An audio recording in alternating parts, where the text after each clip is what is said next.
नमस्कार दोस्तों, JEE advance के इस वीडियो में 3 क्वेश्चंस मैं डिस्कस कर रहा हूं इलेक्ट्रिक फील्ड के कंटिन्यूअस चार्ज डिस्ट्रीब्यूशन के। क्वेश्चन नंबर 38, 39 और 40। क्वेश्चन नंबर 39 क्या है वो आप ध्यान से देखिए।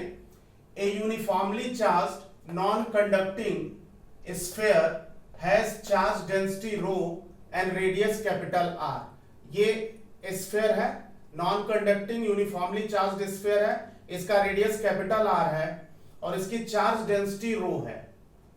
कह रहा है कि electric field eight internal point of the sphere is, इस स्फीयर के अंदर ये पॉइंट P है, इस पॉइंट पर इस चार्ज स्फीयर की इलेक्ट्रिक फील्ड कितनी होगी, ये डिस्टेंस स्मॉल r है।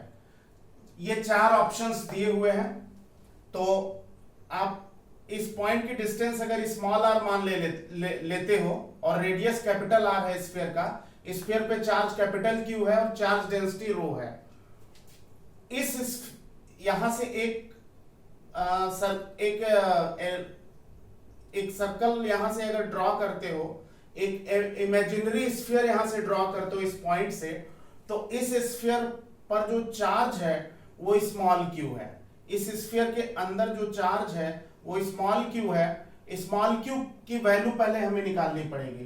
ध्यान से देखिए बच्चों, अगर हमें इस पॉइंट पर इलेक्ट्रिक फील्ड निकालनी है और इस रीजन में कितना चार्ज है ये निकालना है, तो चार्ज जो होता है charge density multiplied by volume होता है।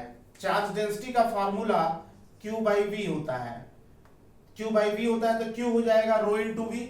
रो यानी कि इस पूरे स्फीयर की चार्ज डेंसिटी, चार्ज, और ये जो स्फीयर इसका वॉल्यूम 4/3 पाई आर क्यूब है, और जो ये वाला स्फीयर है इसका 4/3 पाई स्मॉल आर क्यूब है। यानी कि इस रीजन में जो चार्ज है वो चार्ज है Q r cube upon capital R cube. ये चार्ज इस रीजन में है। अब हमें इलेक्ट्रिक फील्ड इस पॉइंट पे निकालना है, तो हम E is equal to small k q by r square लिखेंगे। स्मॉल क्यू की ये वैल्यू मैंने यहां सब्स्टिट्यूट कर दिया, तो small k q r cube upon capital R cube divided by small r square. ये आर स्क्वायर इससे कट गया, तो ये हो गया q r upon capital R cube. अच्छा, स्मॉल के की वैल्यू 1/4 पाई एप्सिलॉन नॉट होती है, तो ये हो जाएगा, यहां पे कैपिटल क्यू अगर हम लिखें, कैपिटल क्यू यहां से लिखें तो हम लिख सकते हैं capital Q is equal to rho into V. V यानी कि इस बड़े वाले स्फीयर का वॉल्यूम 4/3 पाई आर क्यूब, तो कैपिटल क्यू हम लिख सकते हैं 4 rho into 4/3 pi R cube divided by R cube into small r. अब इसको सॉल्व करें तो आर क्यूब से आर क्यूब कट गया और 4 पाई से 4 पाई कट गया, तो ये वैल्यू सॉल्व करने पे आ गई रो आर बाई 3 एप्सिलॉन नॉट। यानी कि इंटरनल पॉइंट पर जो इलेक्ट्रिक फील्ड है वो रो आर बाई 3 एप्सिलॉन नॉट है। और इसको अगर ग्राफिकली प्लॉट करें तो इंटरनल पॉइंट यानी कि अप टू सरफेस जो फील्ड का वेरिएशन है directly proportional to, electric field vary कर रही है डायरेक्टली प्रोपोर्शनल टू आर है, तो स्ट्रेट लाइन होगा। और बाहर जो इलेक्ट्रिक फील्ड होती है वो inversely proportional to r square होती है, आप जानते हैं, तो रेक्टेंगुलर हाइपरबोला बन जाएगा। इस तरह से ये ग्राफ जो है इस पर्टिकुलर क्वेश्चन के लिए इलेक्ट्रिक फील्ड का वेरिएशन इस तरह से प्लॉट होगा। अब आते हैं क्वेश्चन नंबर 39 पे। 39 क्या कह रहा है? A non uniformly charged solid non conducting sphere has charge density rho equals to rho not by x and radius capital R. ये नॉन कंडक्टिंग स्फीयर है, इसकी चार्ज डेंसिटी दे रखी है रो नॉट बाई एक्स और radius इसका capital R है। Electric field at external point, बाहर कोई पॉइंट है स्मॉल आर डिस्टेंस पर, तो इस स्फीयर की इलेक्ट्रिक फील्ड इस पॉइंट पे कितनी होगी? 4 ऑप्शन दिए हुए हैं, rho naught R square upon epsilon naught R square. इसी तरह से ये 3 ऑप्शन और दिए हुए हैं। इसमें से कौन सा ऑप्शन सही है ये आपको निकालना है। तो आप इस एक एलिमेंट्री स्फीयर कंसीडर कर लो जिसका चार्ज dq है और जिसकी थिकनेस dx है, इस एलिमेंट्री स्फीयर की ये रेडियस स्मॉल x ले लो।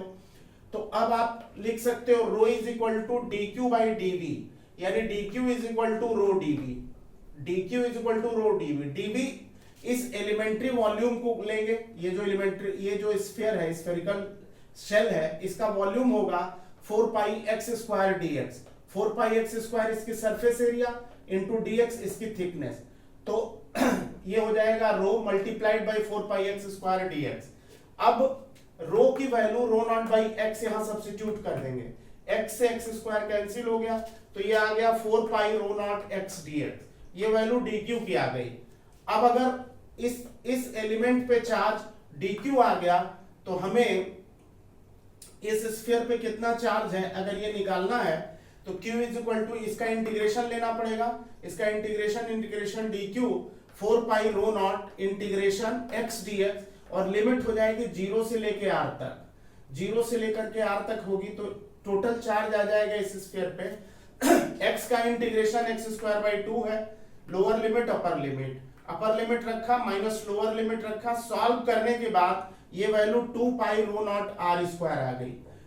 अब ये चार्ज जो है इस स्फीयर पे आया, तो इस पॉइंट पर कितनी इलेक्ट्रिक फील्ड है, इलेक्ट्रिक फील्ड है small k q by r square, और small k 1 by 4 pi epsilon naught, q को 2 pi rho naught r square by capital R square by r square लिख सकते हैं, ये वैल्यू कैपिटल Q की यहां सब्स्टिट्यूट कर दी, सॉल्व किया तो rho naught r square upon 2 epsilon naught small r square, यानी कि आंसर जो है इसका सेकंड ऑप्शन है, सेकंड ऑप्शन इसका करेक्ट आंसर है। तो ये क्वेश्चन नंबर 39 था एक्सटर्नल पॉइंट पे। इसके बाद 40 कह रहा है कि इसी स्फीयर के केस में अगर पॉइंट ये इंटरनल हो, अंदर हो, मतलब ये पॉइंट जो है बाहर ना होकर अंदर हो, जैसे मान लिया कि ये स्फीयर है, ये पॉइंट यहाँ अंदर है और यहां से इसकी डिस्टेंस स्मॉल r है, रेडियस कैपिटल R है, इस स्फीयर का रेडियस कैपिटल R है। तो अब क्या किया कि यहां से एक लाइन डॉटेड स्फीयर कंसीडर कर लिया, इस पर चार्ज स्मॉल q मान लिया, ये चार्ज स्मॉल q है, अगर ये हम निकाल लेंगे तो इस पॉइंट पर इलेक्ट्रिक फील्ड आ जाएगी। एक इस एलिमेंट्री शेल ले लिया, स्फेरिकल शेल, एलिमेंट्री शेल का चार्ज dq है और थिकनेस dx है, तो आप लिख सकते हो rho is equal to dq by dv, यानी dq is equal to rho dv, dv इस शेल का वॉल्यूम, ये जो स्फेरिकल शेल है इसकी सरफेस एरिया है 4 पाई एक्स स्क्वायर और इसकी थिकनेस है dx, तो 4 pi x square into dx, और इसको रो को लिख दिया रो नॉट बाई एक्स, क्योंकि ये दे रखा है, तो rho not by x, x से ये एक्स स्क्वायर कैंसिल हुआ, तो q जो है dq की वैल्यू यहां से जो आई उसको इंटीग्रेट कर दिया, dq की वैल्यू जो आई उसको इंटीग्रेट कर दिया, तो टोटल चार्ज आ गया इस स्फीयर के ऊपर, ये जो स्फीयर है इसके ऊपर जो टोटल चार्ज आया इसका इंटीग्रेशन ले लिया, तो 4 pi rho naught integration x dx, limit 0 to r, 0 से लेके r तक लिमिट होगी, तो ये टोटल चार्ज यहाँ इस रीजन में टोटल चार्ज आ जाएगा। तो अब x का इंटीग्रेशन x स्क्वायर बाई 2 होता है, upper limit minus lower limit किया, तो 2 pi rho naught r square, यानी कि चार्ज जो इस सरफेस पे आया, यानी इस स्फीयर में जो चार्ज आया वो आ गया 2 pi rho naught r square. अब हमें इस पॉइंट पर इलेक्ट्रिक फील्ड चाहिए, तो electric field small k q by r square, k की value 1 by 4 pi epsilon naught, q की ये वैल्यू सब्स्टिट्यूट कर दिया अपॉन r स्क्वायर कट गया, 2 पाई और 4 पाई कट के यहाँ 2 हो गया, तो ये आ गया रो नॉट बाई 2 एप्सिलॉन नॉट, यानी कि ऑप्शन 2 जो है, ऑप्शन 2 इसका सही है, rho not by 2 epsilon not, यानी स्फीयर के इंटरनल पॉइंट पे फील्ड होगी रो नॉट बाई 2 एप्सिलॉन नॉट। तो इस तरह से ये जो है 3 क्वेश्चन हम लोगों ने डिस्कस किए, एक बार आप देख लीजिए। थैंक यू बच्चों।